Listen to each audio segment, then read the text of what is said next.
crowd control, they're trying to outlast the members of FANATIC ONIC. They have the Terizla, they have the Zask, they have the invulnerability of the Hayabusa. They have ways to kind of stay in the fight, but I think they really lack ways to protect the carry. That is the main concern right here. Against a Julian, against an Arlott, Valentina, Roger, there's so many ways to jump in. And in the mid game, and even in the late game, if the carry gets taken out, they severely lack damage. We've seen what it's like when the Zask tries to be the sole carry and lift everyone up. We've seen the Hayabusa try to solo carry against 4 members. It just does not work. So carrying the gold lane here for the Shadow Rebellion will be absolutely critical in ensuring their victory and their success in the mid to late game. And for FANATIC ONIC, and rounding up with such a good draft for Rebellion Esports, at least they have that initiator for them in the hands of the Terizla, but we will see as we march back to the Land of Dawn. Will the Blue Bulls once again strike a wall, or will the Sky Kings end this in a 2-0? Back to the game, Rebellion Esports against FANATIC ONIC. Let's see how they get the job done this time. Albert is on an actual assassin on the Julian, and Cars is back on the enabler, the Terizla. So this time I would say the Hayabusa should have a better time with the Terizla helping him.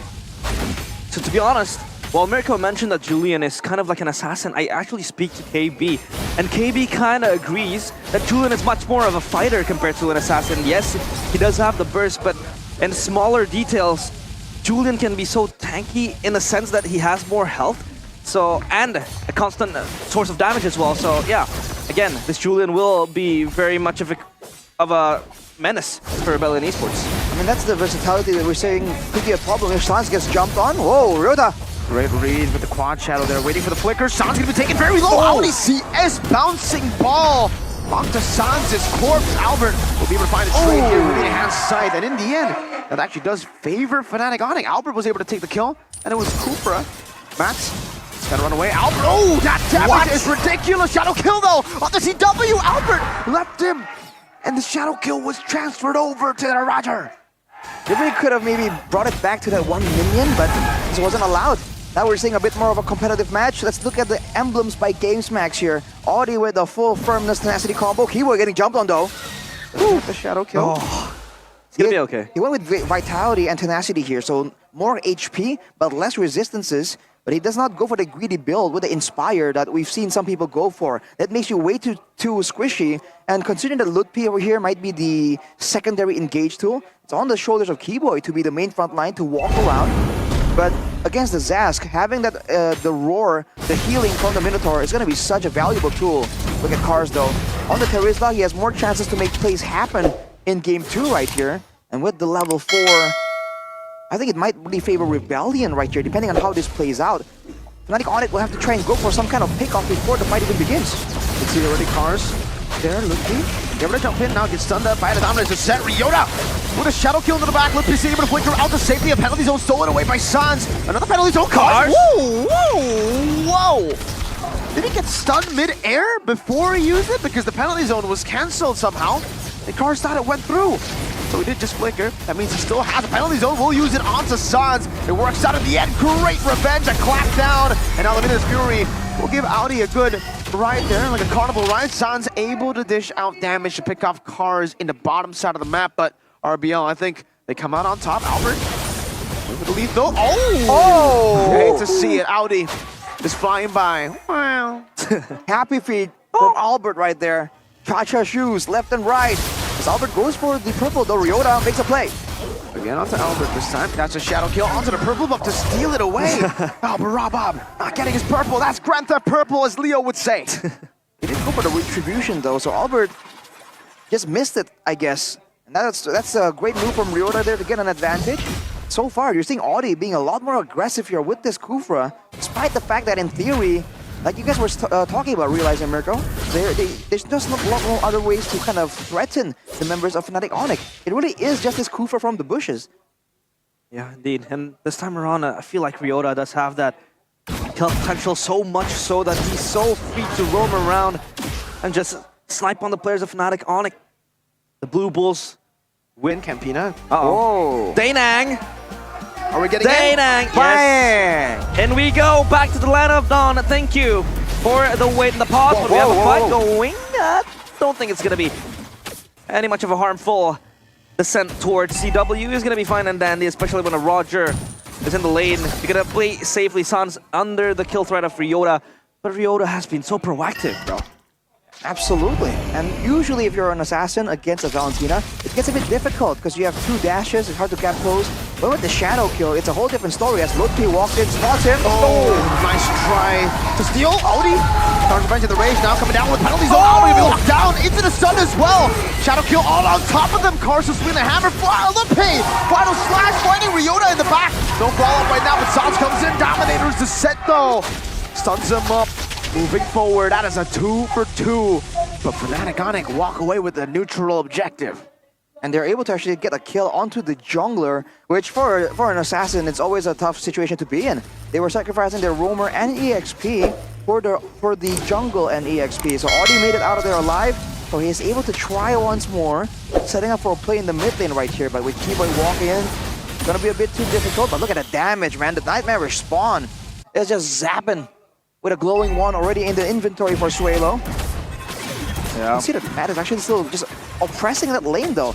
We've said this again and again, but the carry is surprisingly difficult to deal with in the lane. Keyboy. Oh, I don't know if you want to go on to Keyboy there. He has a lot of HP and Audi can't take the same amount of damage. There's a question mark from Keyboy there. Ryota. Coming in, shadow kill over to Sans, has a sax over it, now brings him over to Keyboy, this might be a double! But Sans walks away. Keyboy, the sacrificial bull match! Solo killed up top by Roger. Albert walking forward now. He has the enhanced sword, but Nightmare spawned. Lil Johnny Ryota says no. Ryota tries to go for an assassination on Roger. Baldwin, though, says no as he holds his hand up. Silence, he says. I'm going to recall. But man, that was a great quote-unquote bait and switch right there. Hey, never mind, Lutpi gets jumped on. Hammer down onto Lutpi. Oh! Lutpi goes for the vengeance and Lutpi? Lutpi! Oh wow! What did that play from Lutpi? Makes it equal on the board. Sway Low traded for a 0-2 Arlet. That is worth it. Goodness. Insane plays from Lutpi, man. He was a rookie last season, no longer. The experience definitely shows. In that split second, finding a play like that. Wow, all the easy tries to return the save it. Now Chin trying to cancel out the shadow kill, but now Keyboy tries to go for it in his fury. Audi flickers and blinks out of the way. Fights non-stop left and right. And this time around, Fnatic ONIC will take a breather to re-engage on the turtle, though Keyboy under heat. Albert winning out the red 3 battle. Oh! Again fighting Sway Low. Forcing the Dominator's CW? descent now as Audi CS gets pinned down to the ground. It's a solo Dominator's descent against 3 members who are standing on top of it. How are you gonna get out, Sway Low? You can't. That's a trade though. He still finds a kill with the Nightmaric spawn. And it's gonna be Minotaur again. The sacrificial pull. You're seeing Rebellion. Athena wants to be so aggressive. Forced again and again to flicker backwards just because of the Minu and Fury. The trades are coming through though. Usually the Minotaur as the main front line doesn't work, but with Lutpi being so dynamic, so aggressive, and finding ways to catch Rebellion after they have used everything to try and seal the deal on Keyboy, it's just working out in Fnatic ONIC's favor. In the neutral objective game, they're also holding a massive lead. Rebellion are just stuck here. They have no idea what to do. Seems like Fnatic ONIC is also so good and just toning on the pressure and stem the bleeding that they had been given to by Rebellion Esports in the first few minutes. Now they're eyeing Matt under this turret. There could be a dive, but Rebellion quick on the respond. Audi, I don't know about that. He jumps over to his demise there. Unable to find anyone. Still wanting to go in. Dominator's descent. Good damage onto CW. That's him in his fury. And Solo will still be able to escape. Mathas doing a bit of damage there. Sans getting stunned. Does have he stole the DD. Cars is walking over. Keyboy giving information over to the rest of the team, and Fnatic ONIC decide, okay, that's enough. In the mid lane, Ryota just gets completely bullied, backed off already. Hey. Sans might be trying to go for a bait play right here, having the damage to send, but look at Albert. He's been great, by the way, the selection. Earlier on, when Keyboy was getting jumped on, he could have gone for the enhanced sight to go for the trade immediately, but he knew that backup was on the way, so he went with the enhanced chain and bought enough time. The small details here is what matters. And with the turret falling on the top side, ONIC are going to swing towards the bottom side and go for control over this Lord. This Lord. Now on the prio of Rebellion Esports, Fnatic ONIC, they're on the opposite side of the map. Looking to make a cross map, but for Lutpi to just jump into the brush, he could make a play of himself. this time around. They have the final slash. Isolating cars, no one there to engage Suns. With the stolen Dominator's descent there, tries to go for a pick, but cars will be able to flicker out to safety. Bottom lane shoved in, CW. Gonna be there, you can see the Big Johnny versus the little Nightmaric spawn. Little skirmish. All fine. Whoa! Oh! Stars Revenge in the raid, actually gonna be used up onto Lippy now. Matt actually dealing so much damage. Final slash from Lippy! That brings Matt all the way back to the rest of the members. Now good shadow kill over to Albert, getting a shutdown down. Ryota able to quad shadow back away with a double kill. CW cannot deal enough damage to get rid of them. Oh, the sap! The burn! It won't take CW down, but it is good enough to zone them away. RBL are back to level on the board. The Blue Bulls ram back. They're still fine now. The Lord will be in their eyes. Seems like Fnatic ONIC, they want to let this go, Arashi. How can they contest? They have 2 members down. Albert and Keyboy falling in that fight. The fact that the shadow kill really kind of got all outputted onto Albert there, even though he was grouping up with his teammates, that was definitely unfortunate. What's more unfortunate is that wave they pushed up on the top side never really got to crash. It just built up right in front of the turret for Rebellion. And you saw that earlier. That was Matt just catching all the gold, all of that resource, as opposed to ONIC. They are going to allow some of the turrets to fall right here with the Lord pressure being too much to handle. They have to be careful with who they send in the front, man. We see now that it seems like Keyboy is the one that has to take the brunt of the damage so that Ludwig can be a lot more active around. He has a more aggressive role right here, but look at that! Audi! What a play! A Tyrant's Revenge to catch Suns, and he wasn't able to react to that one. Ryota with a shadow kill on the bottom side of the map has the quad shadow to jump away, and he does. Baits out Fnatic ONIC to all clump up together with CW as the Lord is still in the bottom lane without Suns. I don't know if they have enough clear. Audi charging again. Now with the Tyrant's Revenge, able to find Lippy. Penalty zone cars fighting for Lippy to miss it all. Jumping in. Immortality already popped earlier from Audi CS. Keyboy's gonna lose his life as Cars keep bringing the hammer down. But it's sustain in the base turret. Oh, CW doesn't get the kill on Cars. He's able to walk away just fine, and Rebellion crack the base open with the first Lord. Audi has been so magical with the movements, with the Kufra, just looking for the engages and setting up his team for success. This rename feels like it has been able to give him that magical touch on the initiations. Let's look at the replay here by our official tournament smartphone, Samsung Galaxy S14 series. Audi going in, Cars pulling up. You saw the Keyboy tries to go for that Minion Fury deny, and it works for a bit, but the amount of damage available, the tankiness available for the side of Rebellion allows them to just keep going at it. Right now, their issue is Matt.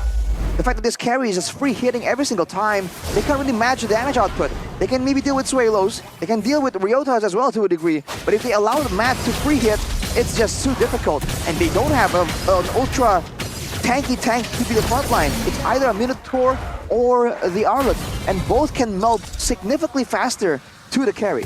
Yeah, you would argue that the carry as well would be very hard for her to maneuver on the team fights and blitz around, especially when they have a Roger, a Julian that could just jump into her. And Lutpi as well, that has been so on point with the final slashes, but so far Matt just dishing out the damage given and needed for Rebellion Esports. But now the items, Arashi, what does this say? Looking at the items here, I guess you can see that Matt is on the way to the last item right here. Even though he's really not winning in gold to CW. CW went for the Great Dragon Spear. It's a lot more utility based. He does not have the Thunderbolt, so he won't be as tanky. And he's not exactly doing that basic attack shred in the DPS build either. He might be going for a Sky Piercer here to go with the executes, but Audi charges up, goes on Lutpi. Over on the Lutpi now. Keyboy finding Minus Fury, able to stun 2 members, knocking him up, but Dominus is still out of Cars! With the penalty zone to lock them down. The Shadow Kill from Ryota is massive! And it finds 2 on the board. That's a double-double. Audi CS traded in. Albert versus the world. It's a 4v1. Albert, can he pull it off? No! The magical moment that he did against Alter Ego back when he was in RRQ cannot happen now. RPL equalized 1-1. The Blue Bulls, they ran back. This time they're